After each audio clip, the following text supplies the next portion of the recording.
अलग चलेगा तो गोली मार दोगे। क्या हुआ था बताओ। कुछ अलग अफेयर भी चल रहा था। ये लड़का उनको गोली मारा और फरार हो गया। यह इश्क नहीं आसा, बस इतना समझ लीजिए, एक आग का दरिया है और डूब कर जाना है। मैं तुम्हें भूल जाऊं ये हो नहीं सकता, और तुम मुझे भूल जाओ ये मैं होने नहीं दूंगा। धड़कन फिल्म का यह मशहूर डायलॉग वैशाली के लालगंज में घटित एक घटना पर बिल्कुल सटीक बैठ रहा है। बीकॉम की छात्र अंकिता शर्मा की गोली मारकर हत्या के मामले का जब पुलिस ने खुलासा किया तो कुछ ऐसी ही कहानी सामने आई है। पुलिस ने हत्या के आरोप में जिस युवक को गिरफ्तार किया है वो अंकिता का ही पड़ोसी है और कई सालों से अंकिता से प्रेम करता था। पुलिस को दिए गए बयान में उसने बताया है कि पिछले कुछ समय से अंकिता उसे लगातार इग्नोर कर रही थी। इतना ही नहीं, अंकिता ने उसका नंबर भी ब्लॉक कर दिया था, जिससे प्रशांत काफ़ी नाराज था और यही पूछने के लिए वह घटना वाले दिन अंकिता से मिलने गया था। लेकिन अंकिता ने जब उसके किसी सवाल का कोई जवाब नहीं दिया तो गुस्साए प्रशांत ने अंकिता को 2 गोली मार दी, जिसमें उसकी घटनास्थल पर ही मौत हो गई।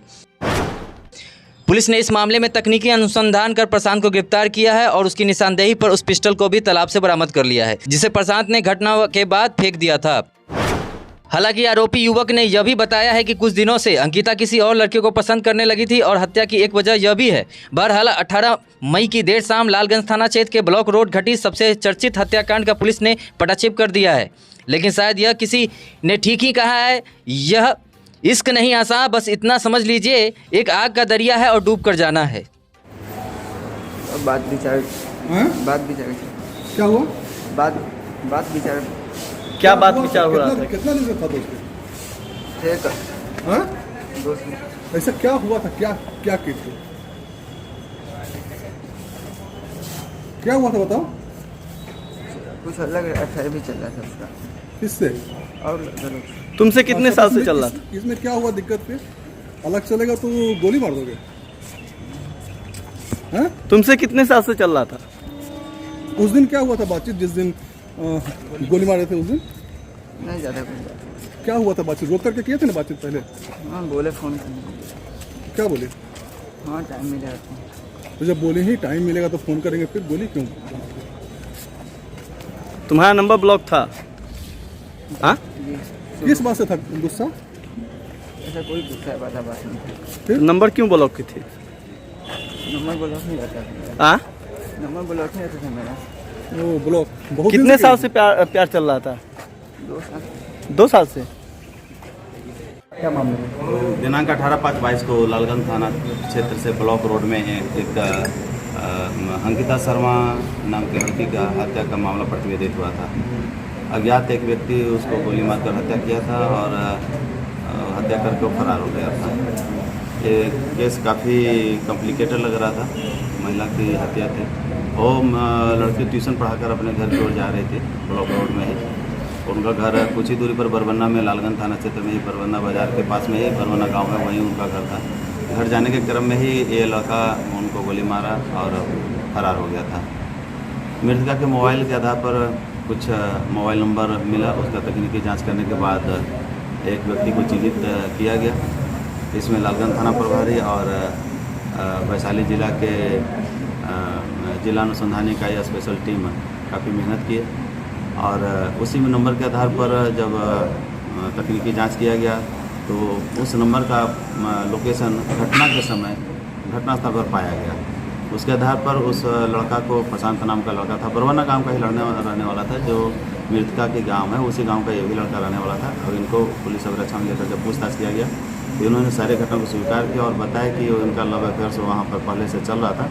इधर कालांतर में कुछ समय पूर्व से वो मृतका इनसे बातचीत करना बंद कर दी थी।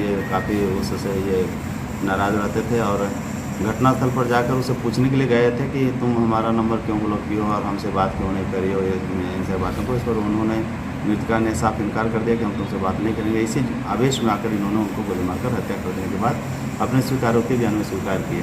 बताया कि पैदल ही आए थे घटनास्थल के पास और वो जब ट्यूशन पढ़ाने गए थे बैठ कर इंतजार कर रहे थे। जैसे ट्यूशन पढ़ा के आई उसके बाद ये उनसे पूछने के लिए गए तो स्थानीय लोगों द्वारा भी बताया गया था कि एक व्यक्ति उस लड़की को हत्या करने का पूर्व वक्त कर रहा था। उसकी भी पुष्टि हो गई और ये हत्या करने के बाद पैदल ही अतौलापुर की तरफ भागे और एक तालाब में अपना पिस्टल फेंक दिए थे। फेंक करके फिर पुनः अपने गाँव चले गए। मृतका के घर के पास ही जाकर के अपने गाँव में इत्मीनान से रह रहे थे। जब ये पकड़ा है और सारी बातों को स्वीकार किए हैं, उसके निसंदेही इन्हीं के निसंदेही के आधार पर उस उक्त पिस्टल को भी बरामद किया गया है। एक जिंदा कारतूस और पिस्टल वहाँ से बरामद किया गया है। लेटर का बात किस सामने तरह आ से रहा है। ये खुलासा हुआ मामले का? एक तकनीकी जांच के आधार पर इसका खुलासा किया। कंप्यूटर क्लास से लेटर बरामद होने के बाद लेटर का क्या है मतलब उसका? देखिए उनका उसमें भी वही सब लव अफेयर्स की बात है। क्या जिक्र का था सर उस लेटर में कुछ है? वो तो अभी अनुसंधान की बात है उसमें।